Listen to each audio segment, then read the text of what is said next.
Hello, welcome to loading and developing 35mm film. You'll need one of two different kinds of daylight developing tank. We have both of these in the dark rooms. They both operate pretty much exactly the same. They're what are called daylight tanks, so they will allow you to, once your film is loaded into them, which you do in the dark room in the complete dark, once the film is loaded in, you're able to take it out of the dark room, bring it into any situation with daylight and all that sort of stuff, and you're able to pour liquid into and out of them without worrying that you're going to expose your film. So you've got the two tank options here. This one's called Patterson tank. This guy, I just call it a regular daylight developing tank. I've forgotten the name, to be really honest with you. And when you're looking at putting these tanks together, this is all the stuff that you need. So all of these tanks are made up of pretty much the same sort of components, just in slightly different arrangements. So for this Patterson tank, you'll need the actual tank itself, the appropriate sized spool. You'll know it's appropriately sized because nothing's going to rattle around too much when because nothing's going to be loose when it's all put together, and you'll actually be able to fit everything on. If it's too high or too short, you'll be able to tell pretty quickly. Then you'll just need one of these funnels and this rubber lid. The rubber lid doesn't make it light-proof. It's already light-proof when you've put the funnel onto the tank. But what the rubber lid offers on top of that is waterproofing. So once that's on, after you've put the funnel on, there's not going to be any spilling around. Your other tanks are a screw top, and they are made up of a similar sort of set of parts. So you've still got the main tank, you've got your central spool. It'll fit in much the same as with the Patterson tank, so if it's too short or too tall, you won't be able to assemble it properly. You've also got this rubber sealing ring, which is really important, so make sure that you've got one on the tank, because you'll be able to put it together, but it won't be very watertight without it. And then you've got your funnel, which also has this red lid attached to it. What you'll do with these tanks is basically get the roll of film on the spool, put it on the central spindle, facing down, put it into the main tank, make sure that everything's lined up, and then basically you're just going to rotate and screw down the top lid. Make sure that it's level. If it's not level, you'll be able to feel it in the dark, so make sure that you undo the lid, redo the lid. And what that will do if you take it back outside and it's not properly level, it'll compromise both your light sealing and your water sealing. So you'll be you'll probably have either fogging in your film, or you'll lose half your developer by the time you're done. The next thing to keep in mind is, like with the Patterson tank, these tanks are light tight without this lid on, but they're not watertight, so that's how you get your chemicals in and out. Just make sure when you're assembling them, it's always good to just have that on. So that's screwed on, nice and tight, ready to go. Now, the Patterson tanks are pretty much identical. So you've got your main tank, central spool goes on here, and then you've got your funnel, it just goes on down the center of the spool.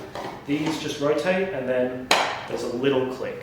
So there's a little bit of a give there, but not much. Just give it, once you assemble it in the dark room, just give it a little, and if it's not going to move, then it's good to go.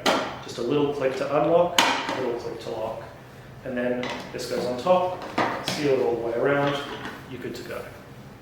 The other things that you'll need when you're developing your film are a couple of spools. I usually like to take at least one spare into the darkroom with me. Sometimes one just doesn't want to play along well with you. So I don't get caught out in the darkroom with one spool not working and then my film's all out, and it's just a nightmare. So always have a spare spool. Make sure that you inspect them. They're rotating reasonably well. You've got these two ball bearings in here and they're moving freely. That's sort of mainly what you need to look for.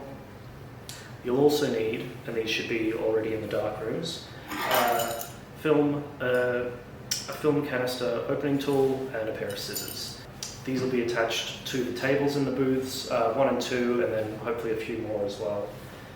Now that we've got all of our bits and pieces, let's go into the dark room and load up our roll of film. I'm just going to do this out here, pretend it's the dark room. Obviously, do not open your canister of film in the light, it's going to ruin everything. This is just for demonstration. So when I go into the darkroom, the first thing I do is just disassemble everything, make sure that I know where it all is and it's all within arm's reach, and then get all of my other tools ready to go.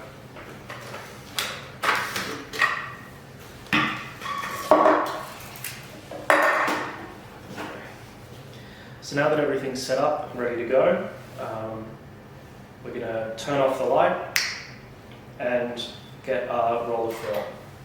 So we just use these little can openers. They're very similar to just bottle opener, if you ever use that, in that you just thread them underneath. Where do we go? Here. So you just want to get them underneath the little rim here and then pull off the seal from the film that you're using. So that can go on either side, either the top or the bottom, and it's going to be totally fine. If you're using any bulk loading canisters or anything like that, that's also totally fine. Those are usually screw though. So when you get into the darkroom, come on, focus, there we go. When you get into the darkroom, you're going to get this, get it onto the top, just lever it and then just lever it like you would a bottle opener. Pop that top bit off, and now your film's outside. What you want to do at this point is make sure that you put the canister down sort of out of harm's way. There are some sharp metal edges, they can cut you, and the last thing you want when you're in the middle of the dark is to be bleeding everywhere. So once you put that away, you've got your film.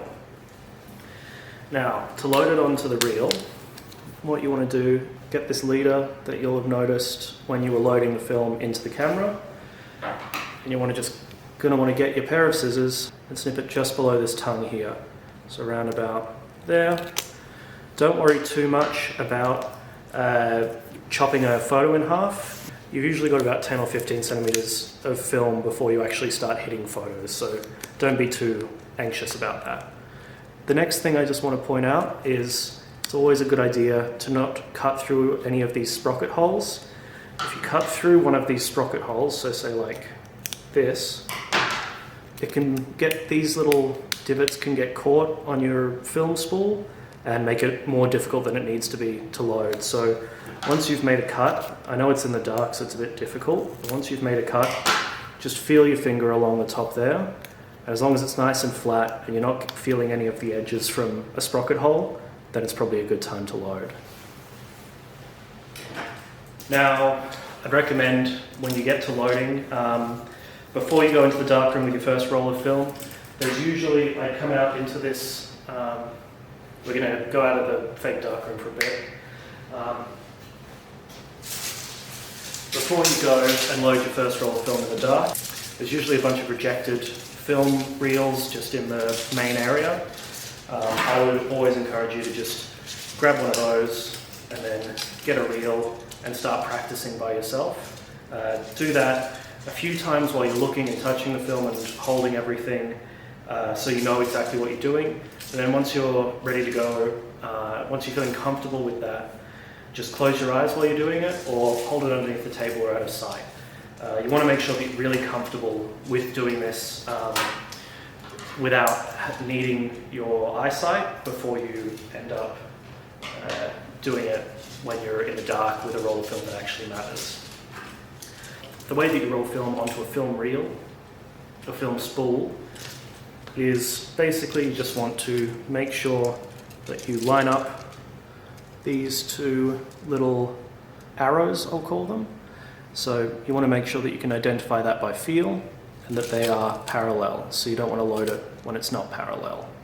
Once you've done that, you're ready to feed your film onto the spool, so just pull it through and then pull it about halfway around the spool itself just to give it a good amount of lead, and then start ratcheting. So you'll notice I'm only ratcheting one side and just holding the other one steady. That's just because the actual the uptake of the film is all done with the little ball bearings that are in there. So just gently doing that and you should be able to, oh dear. Cool.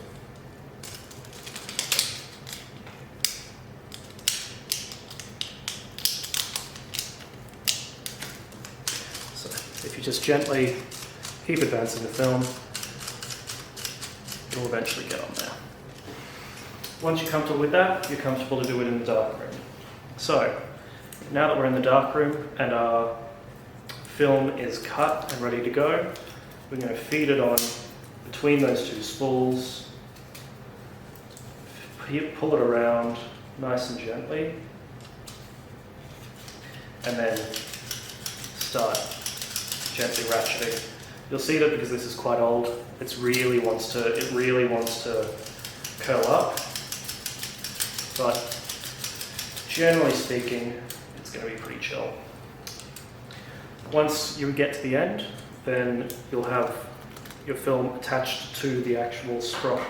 Film attached to the central spindle quite mechanically, as you can see there. And then again, you're just going to get your scissors, chop it off. That can be nice and easy. I've left a pretty small amount on there, but like chopping the front, you can be pretty generous with how much you end up cutting off without cutting any of your photos in half. So again, now that we're still in the dark, you're going to take your roll, and then you're going to put it right down on the bottom of your central spindle, into the tank. Make sure that everything is all light tight, and then put the top on. There we go. And now that that's done, you're able to turn the lights back on, and you're good to go. Now we're going to move on to developing.